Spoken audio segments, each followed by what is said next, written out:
Okay, let's talk about skin in perimenopause. Oh, skin. Yeah, what are we concerned about? I mean, so much. Fine lines, wrinkles, thinning, skin pigmentation, dryness, facial hair growing where we don't want hair, losing hair where we do want hair. So, a lot of changes going on. Other concerns that many women face: itching, often from dry skin, but also formication, this feeling of like ants crawling. Burning tongue. I mean, all these weird things that people describe, but actually can occur in perimenopause. And we get terrified if we don't know that. So, knowledge is key. What do we want to do? Well, recognize that aging gracefully is beautiful. You don't have to change yourself. Do what empowers you. But oh my gosh, just find this beautiful. But what can we talk about that can help support the skin?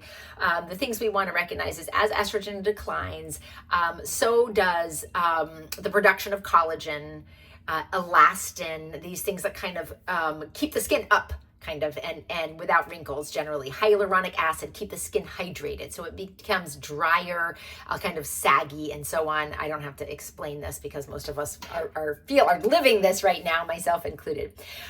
So what are the basics of, and certainly I'm no expert in perfect skin, but basics of skincare and perimenopause? Of course, look at your nutrition and your hydration. Start there. If we are not hydrated, our skin cannot be hydrated. So make sure you're drinking enough water, and that can be hard to remember. Get a cool water bottle. Generally, while this is lacking perfect evidence, it seems to work pretty well clinically. Take your weight in pounds, cut that in half, and drink that many ounces of water a day. Again, you might have to personalize that if you're on a fluid restriction or if you've got some kind of sodium issues, whatever, listen to your doctor, personalize that. But if for the general person, that's a good rule of thumb. Of course, you might need more if it's a hot day. You might need electrolytes if you're sweating like crazy or you do loads of hot yoga or whatever. Personalize it based on your needs, but stay hydrated in the day. Eat food that has hydration in it and nutrients in it. All of these antioxidants, the colors of the rainbow and so on, it makes a difference in your skin and how you look, and you can feel it. Your skin is a subset of your microbiome, and that microbiome is connected with your gut. Absolutely. So fueling your microbiome, I can't tell you enough. It applies to absolutely every topic that we talk about, I know, but it helps to reduce inflammation. So things like acne, rosacea, these are often a reflection of a disrupted microbiome. So we've learned a lot about how to support your microbiome. Do that with your food. Of course, protect yourself from the sun. Yes, big hats, those age spots will, okay, so those age spots, if we don't protect ourselves from the sun, they get worse, they get darker, and so protect yourself from the sun. That's big.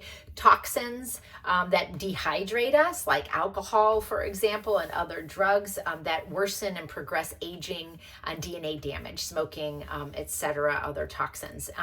So now let's shift a little bit towards skincare.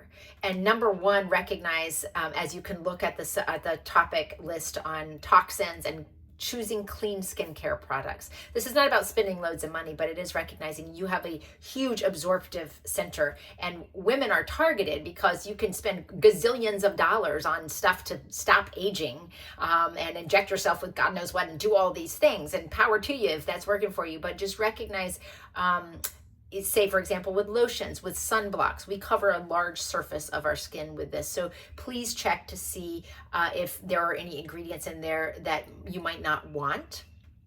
Such as parabens or things that can further disrupt your hormones. And look at the EWG site or the Yucca app is a great place to start. I've given you those resources.